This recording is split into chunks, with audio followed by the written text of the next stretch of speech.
Building relationships and building Waterloo Region. 570 News presents Business to Business, powered by Save on Energy. Here's your host, Glenn Pelletier.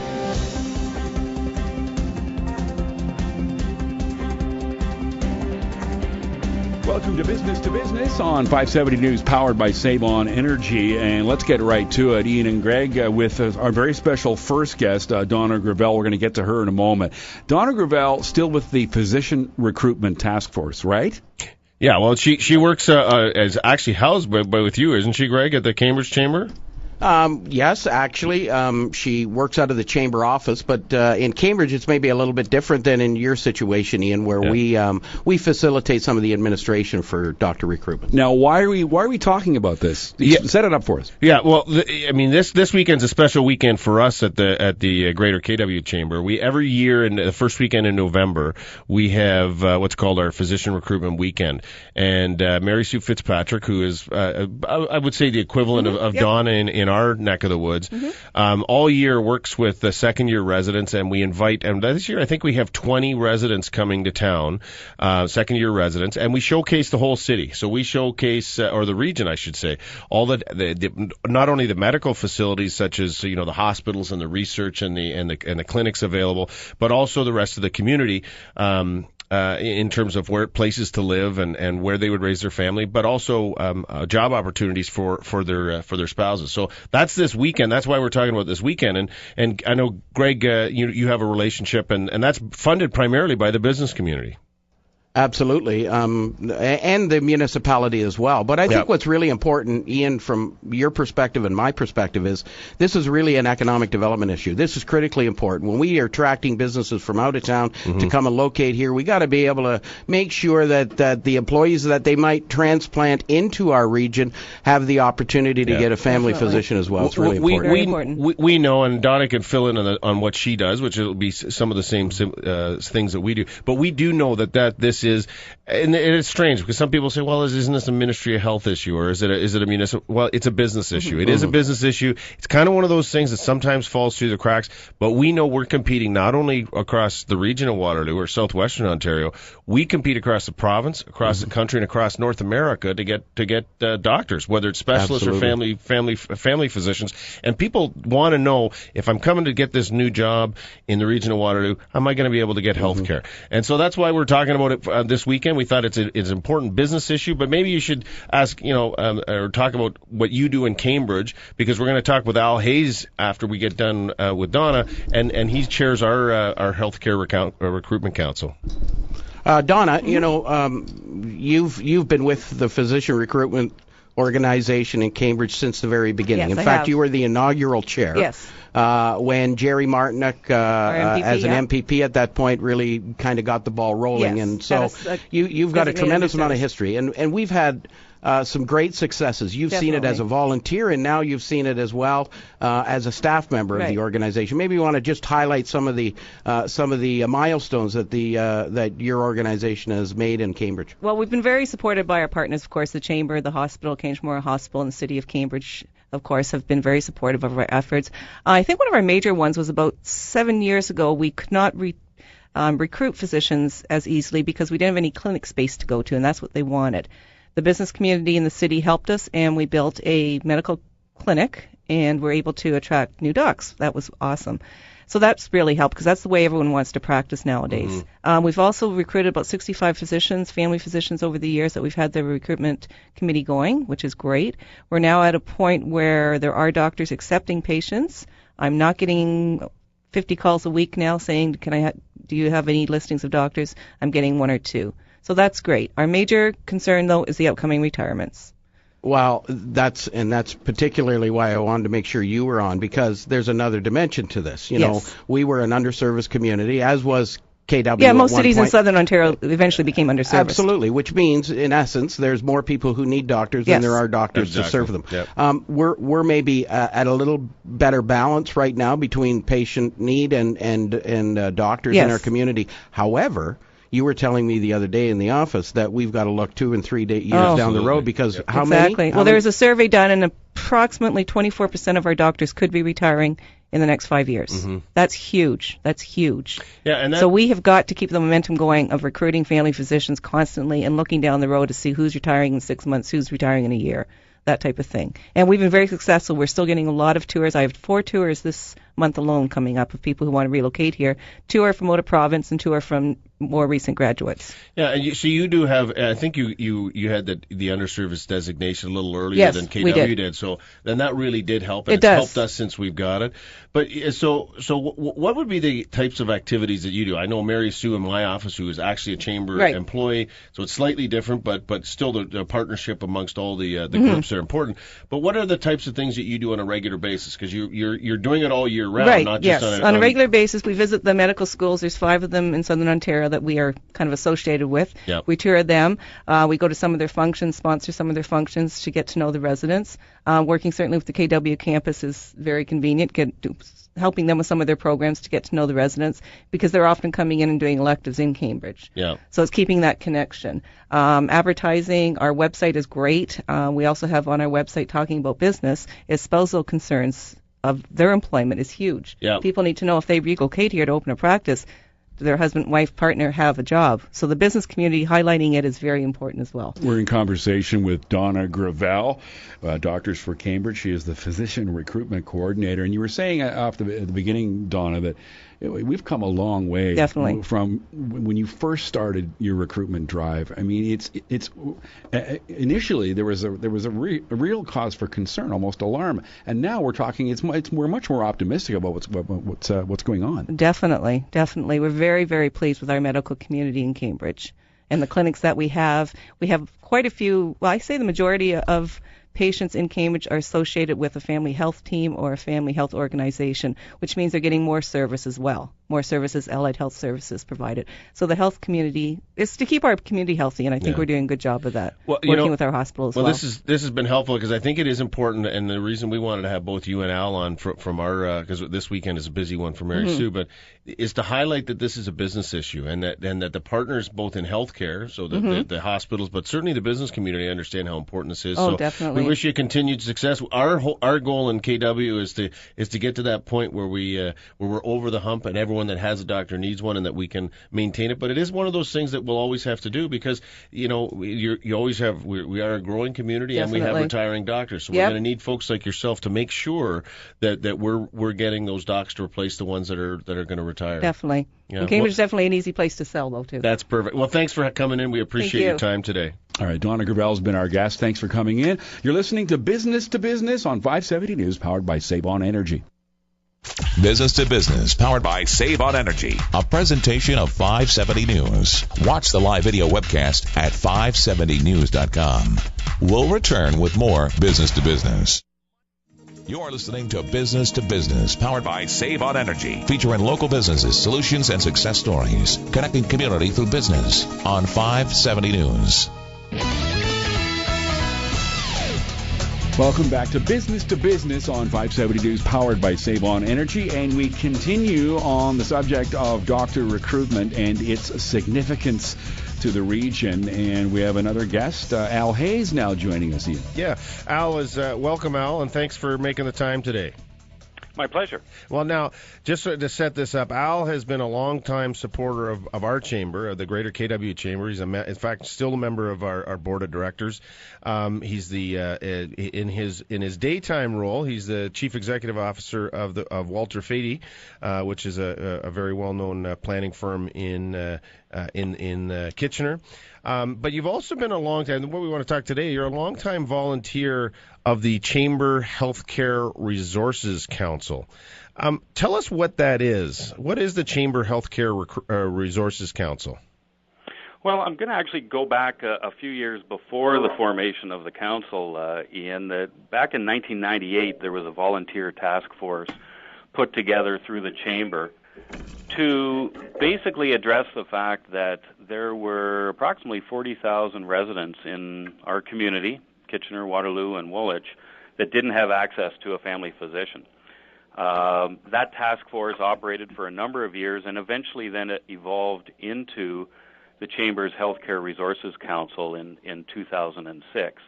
And at that stage, there was additional financial and human resources put to the program. The primary focus of the council has been physician recruitment, but it's also involved in related issues of community health care and health care advocacy.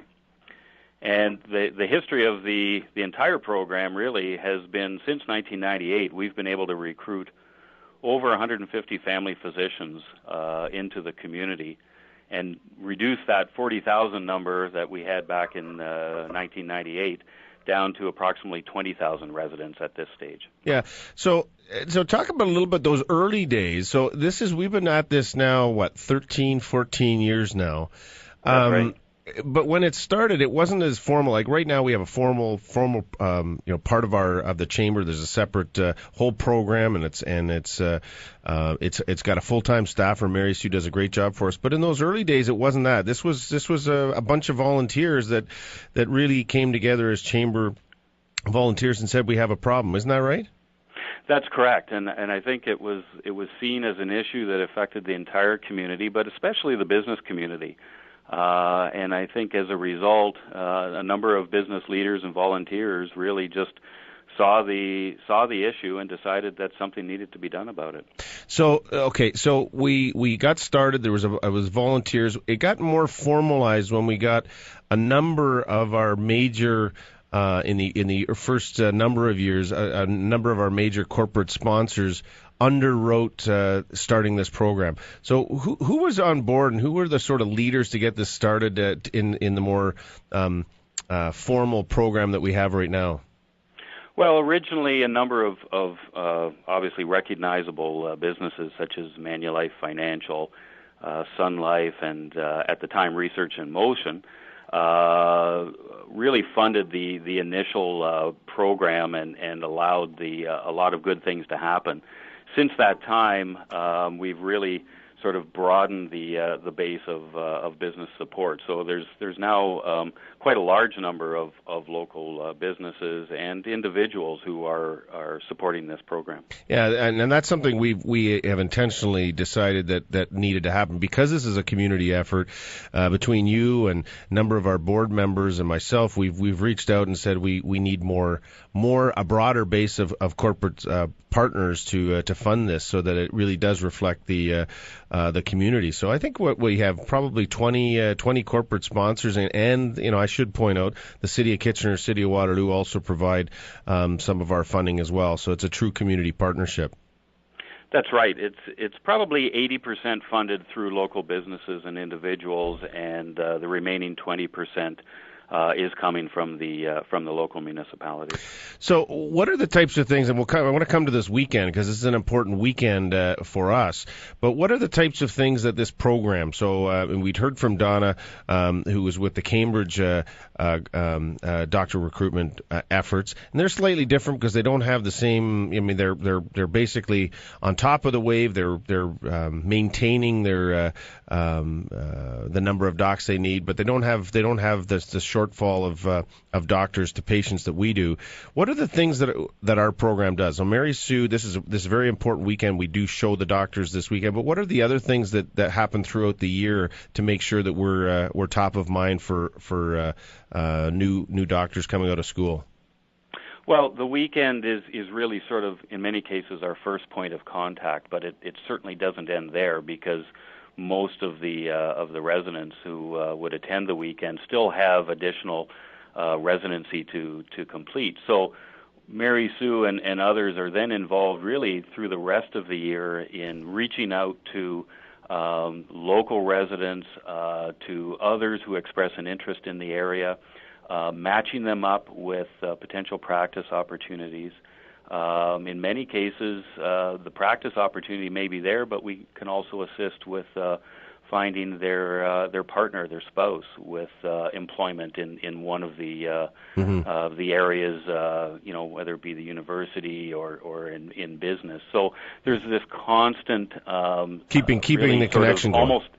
That's correct. It's almost like a concierge service, where what do you need to help you establish your practice and come and live and work in this area, and that is an ongoing program basically throughout the entire year. Al, what are some of the things that you are trying to make them aware of about the area or expose them to as a way of attracting them to the region? Yeah, so that's actually what's happening this weekend, and how are we showcasing the region this weekend? Well, this weekend we're hosting 18 family medicine residents to the area, so they will be coming in on Friday night. We have a pretty packed agenda for them right through until Sunday.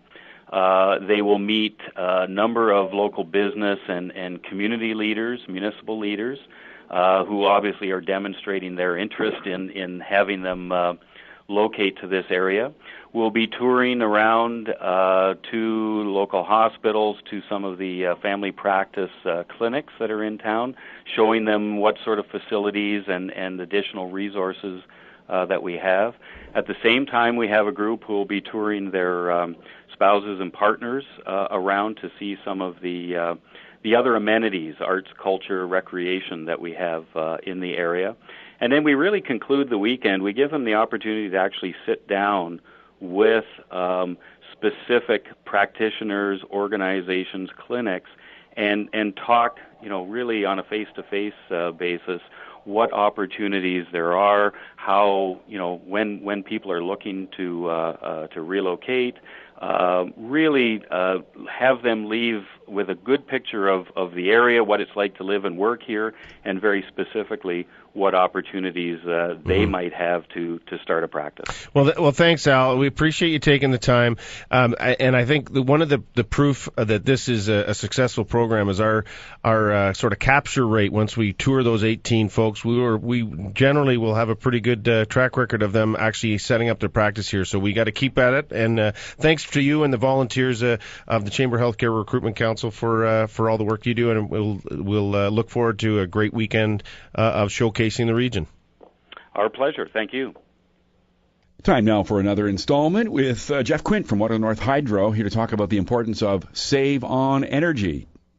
Well, thanks for coming back in, Jeff. Last time we were talking, it was a small business week. We were talking about ways you work with small and medium-sized business, and we ran out of time. But I did want to ask you about Peak Saver Plus, because that's something that is really targeted for the folks that we hope are listening to our show. So tell us a little bit about that program. So Peak Saver Plus is an expansion of an existing program known as Peak Saver, and basically what it is a program to help customers manage their electricity load through programmable thermostats, and the plus part of the program is providing them with what we call an energy display. And this energy display gives customers near real-time information on their energy usage, so what they're doing right now, so they can carry it around their facility, and they can see exactly what's happening, turning things on and off, and they can learn what's a high energy user and a low energy user, which then allows them to target different opportunities within their business. It's free to customers, both residential and small business customers. And like I said, it's made up of a programmable thermostat that is professionally installed by local installers, and this in-home display or in-business display that gives them near real-time energy information. That's great. And so as we talk about this, I mean, building the business case. So I'm a small business owner. We work with a lot of small business. They're going to want to know. And we talked a little bit about what the size of your programs are, but what is the business case? Like, what are some of the things you talk about? You got tangibles, intangibles, return on investment, operation costs. What are the things that you lay out for people in terms of building that business case? Well, the key area is that everybody always focuses on is what kind of savings I'm going to see, and they look at the dollars and cents at the end of the day. But you have to look at the savings from switching from an old piece of technology to a new piece of technology, but look at the maintenance savings, the operational savings, not having to change out lights so often. Those kind of things all function into the business case, and a lot of times people don't bring them all into play at one point of time. And those are the measurable ones. Those are the ones you see. They're the dollars and cents on the bottom line. But it's the intangibles. You could improve your lighting. You may have happier employees. You may have better light. And all those things add up to more productivity in your facility and things like that. So it's just, to some extent, it's not just dollars and cents. It's there's those softer things. So if you got more comfortable employees and more productive employees, that's one of the benefits as well. Certainly. One of the key things we see as stumbling blocks when people are looking at the building a business case and a success story is that they hit a home run with some project early on where they have a great project and has a great return on investment and a really low payback period, and then they stumble across the next project and management stumbles upon it and says, I don't know where to go with this. It doesn't match up to the other project. And what we do is say, look at them all as a big project, and then use the programs and the savings to finance other projects. Use the incentive to finance that next project. Use the savings to finance that next project, and build it in something that's long term.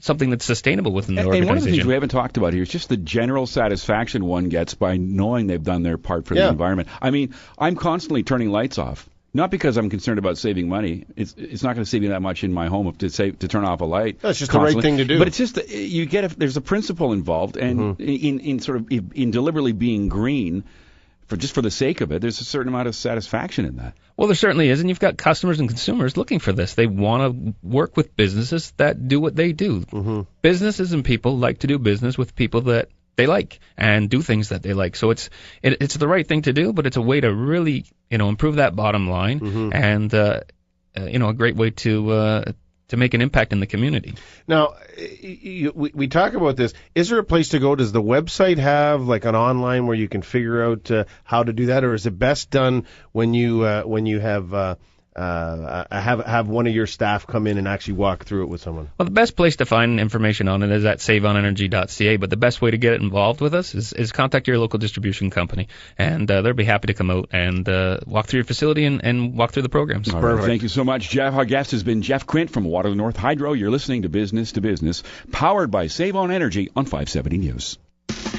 We'll be right back with more Business to Business, powered by Save On Energy. Call in with your questions at star 570, 570-2545 or 1-800-570-5715.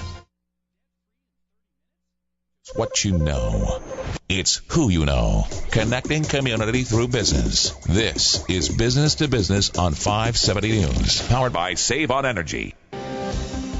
Welcome back to Business on 570 News, powered by Save On Energy. You guys have a big night coming up on November 18th. It's the Expo, the Business Expo. This is a huge event for you guys. Yeah, no, this is something we've run for a number of years, and we actually co-host it with the Cambridge Chamber, the Guelph Chamber, and ourselves. We have about 190 exhibitors, and it's a great opportunity for. There are still some booths. Yeah, there's a few left. Yes. Well, we're going to be sold out probably next week, but there's a few left. If your business is interested, contact any of the chambers. Yep. And this is a great opportunity for our businesses to showcase what they have to offer. We're expecting a crowd of 1,500 or so that'll pass through. It's November 18th. I think if they know you're going to come, there might be a couple thousand there. Well, yeah. Oh my God, I'm not even going to go there today because we got an important program to talk about. But before we this has always been a great event, though, and Ian's been around, as everyone knows, for a few years now, and he's attended all of them.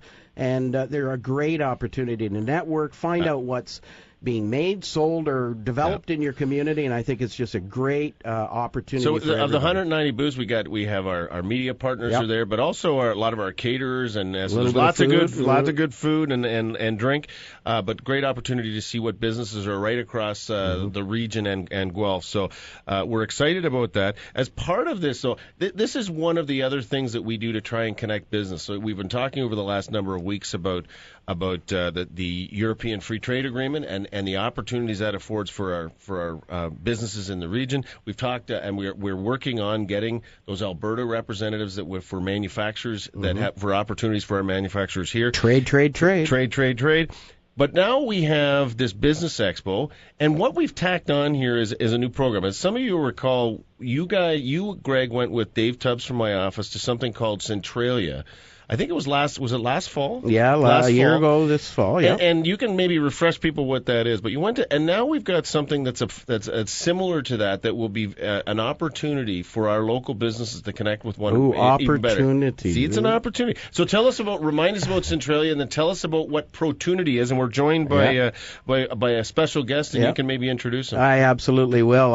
David Tubbs, from the Greater KW Chamber and I went to Centralia a year ago.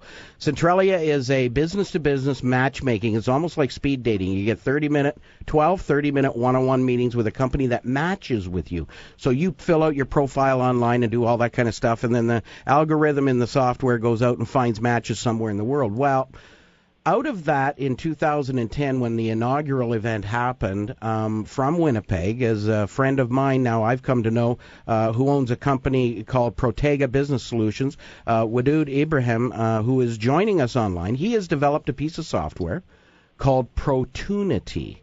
It's a phenomenal piece of software. Actually, it's a quality online B2B matchmaking network of interested businesses from around the globe that will build their profile on there, their needs, their wants, and their desires, and put it on there and just let the software go to work. So welcome, Wadood, from Winnipeg and Protega, and of course the new Protunity that you've developed. Thanks for joining us today. Thank you very much for having me. Now, we've had the opportunity, Wadood and I, to speak about this for probably well over a year now, I think. So, Wadood, why don't you give us a kind of an overview quickly of what Protunity, the software, the online version of Protunity, has to offer? Because this is not a social media type of software. This is more intense than that. Correct. This is really, we would like to call it, it's your trusted private business matching network. It's a business network where businesses can set up their profiles online, can set up what they're offering in terms of products, services, and also what they need in terms of what they buy. And so that's what the basic of their profile. Very easy to do. Doesn't take a lot of time for them to do that. And then they set it up and they let it go. And the Protunity itself, the network, will do matching for them. The other side of it is it does that within their trusted network. That means through chambers of commerce, trade associations, and their own trusted network, as opposed to being wide open online. And so they don't end up getting a lot of spam and what have you. So it helps them basically develop and grow their business, match with other businesses while they spend their time building that network. And I think that's the important part, Wadood, that you and I had a conversation about that. Chambers of Commerce, the Cambridge Chamber of Commerce is coming on very shortly in the next couple of days, actually. Winnipeg has been on since last summer. The Greater KW Chamber of Commerce, I know, is meeting with you today to start the process for them to get on the network as well. But it's really important for people to understand that you have to go through this partner organization with Protunity. So Chamber of Commerce will be set up as a partner organization. You actually have to register kind of under their umbrella, so that adds another dimension of security where the chamber or partner organization can view who's coming on and what network and how they should be connected. Correct.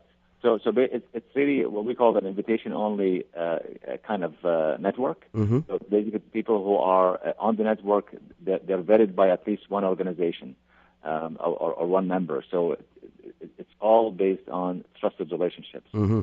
I think one of the other interesting things that you and I spoke about with it is, if a company wants to sell its widgets or sell its wares, or if they're looking for something, some sort of supplier, and they go out in a public manner, they're inundated with spam and all kinds of, maybe organizations or companies that are really not targeted or addressed to them. But Protunity, what this offers is really selective. So the software itself is going to be very selective and very narrow with respects to what the needs of the company are, and only going to alert the company when there is a really clean match. Is that really a good explanation of how Protunity is going to work?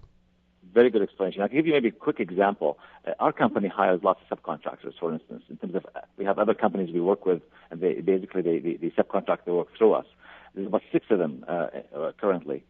What happens is when we're looking for a product or a service, what they do is they're calling us when they have something ready, and when we're looking for something, we're calling them, and so we have to call more than one, depends on their availability. Now with Protunity, they don't have to call us. We don't have to call them. in terms of the matching. We just put what our needs are on opportunity. They will get it.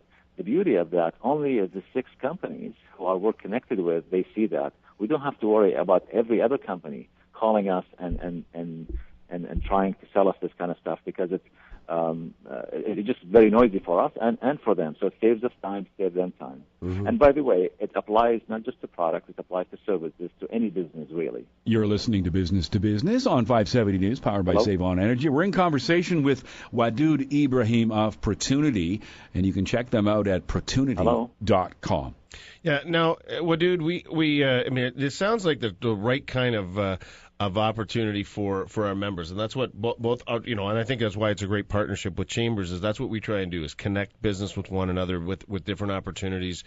But cost is it, especially for our members. Many are small and medium-sized business, so they're always conscious of the investments they're making, the cost of their investments. So, how cost-effective is this type of program and getting involved in this Protunity network? For a business? Like, what would a small business with 5 or 10 employees, what would the cost to them be to participate? Yeah, it's really reasonable. It's really reasonable. It's $36 a month for one user. For the first user, every subsequent user is $12 a month. Wow. So for any business, if they have someone designated on it for $400 or less, they have this opportunity to make those connections, which are real live business opportunities through the network. Yeah, if you look at people listing their phone number and name and on the Yellow Pages, for instance, it will be comparable to that cost. And guys, Wadud's going to be at Business Expo, right? Wadud's going to. Yeah, I believe you have a booth. Yeah. Yes, we have a booth. Oh, I'm sorry. Go ahead. No, you go ahead. What are you going to be doing at the Business Expo? Yeah, we have a booth, and also we have a presentation and a seminar to talk to folks. So we'll be on in the trade show to talk to folks, and also we'll have a presentation to more focused one as well. Now, I think what's unique is Wadud, of course, has a very keen relationship with the Winnipeg Chamber of Commerce. That's how I met him, through our friend out there, Dave Angus. Yeah. And of course, he sat on their board. He sat on the Manitoba Chamber of Commerce board as well. But what's really interesting, I think, Wadud, and maybe we want to just quickly talk about this, that chambers around the world are going to be connected via this network, and we're going to be able to share our connections, our member connections, with chambers of commerce connections around the world. Exactly. So the idea is chambers now can basically we start offering their members exactly what they're offering them in real life, online, and help them grow their business locally and globally. Nationally and internationally, I should say. This is a really exciting project, and I think from Chamber of Commerce perspective, we're always looking at those tools. And Ian, it's not just connecting businesses globally or across the country. It's bringing that broader awareness within our own community. Mm-hmm. So when the Greater KW Chamber is on and the Cambridge Chamber is on, our members will be able to connect with those members of yours and maybe create economic and relationships as well. Yeah, and I think that's one of the things. So the strength of being a member of the Chamber, and there are lots of organizations that business belong to, is those connections. And the more that we can strengthen those and give our members more opportunities to connect with one another, the better off. So this is kind of one of those opportunities, the Protunity. And we do have some other presentations on different programs that can help business. So there's lots of good learning at this Business Expo. As we say, there's a few booths available, but it's a great, Wadud and having the Protunity folks there to explain it in more detail and sort of walk people through would be a great opportunity for our members to see the value in them participating in this. And I do think we have talked about the opportunities in Alberta over the last 2 or 3 shows. We've talked last week at length about the European free trade. This is another one of those examples of saying, here's a tool that actually gets you outside of your own local marketplace. And I think what Wadud you just said is this is national and international, and our members are starting to think that way, and here's a great way to be able to connect. So we're going to Wadud is doing a presentation. I think we have a number of other programs like FedDev and BDC and some others that will be doing some presentations. But Opportunity will be there. I think we have a panel as well with manufacturing. Yeah. However, I think what Wadud would want to share with everyone is that Opportunity isn't just for manufacturers. It's not just for the industry. This is about any business who wants to do business either even locally or nationally or internationally. Well, dude, thank you so much for your time today. We look forward to seeing you on Monday, November 18th at the annual Business Expo as the Greater KW, Cambridge, and Guelph Chambers of Commerce team up for that. Booth's still available. Thank you very much for your time today. Thank you. I'm looking forward to it. Okay, bye-bye. Bye-bye. You're listening to Business on 570 News. Business to Business, powered by Save on Energy, a presentation of 570 News. Watch the live video webcast at 570news.com. We'll return with more Business to Business. Waterloo Region. And when businesses support each other, they support the community. Now back to Business, powered by Save on Energy on 570 News.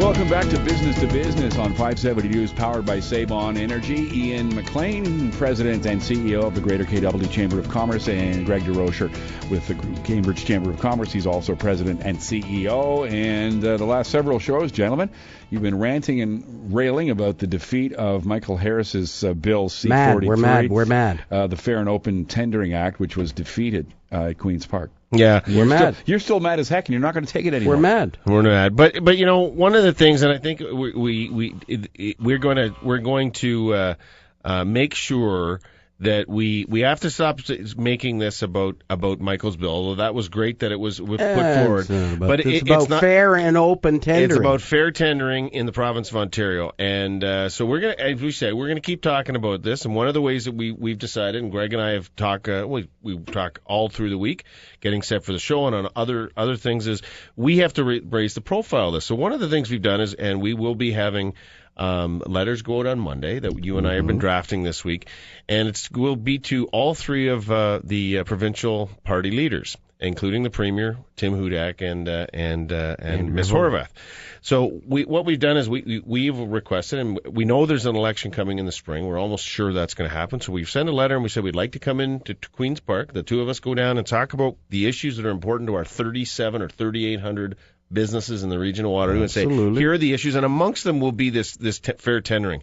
And however it gets solved, it needs to be solved. Everyone knows it needs to be solved. So we want to raise that issue. But there are other ones, whether it's infrastructure, a variety of other issues that are important to our members. We want to meet with them on that. But we're also starting something called the Provincial Leaders Speaker Series. And we're going to invite each of those leaders to come and give a speech to a joint event that we'll put together so that all our members have an opportunity to hear firsthand from them where they think the province is at and what their party plans to do to lead us forward. And I think that's very important. And ask a couple of questions of us. Oh, sure. Absolutely. And we're going to give them a perk out of that deal. Oh, yeah. Well, I can't believe this is going to seal the deal of making sure each of them wants to come here in December, January, or February, is they are going to get the opportunity to appear on this radio show. The number one business talk show at on 570 News at noon on Sundays. Exactly. So when there is no other show, but we're going to actually invite them to come on the show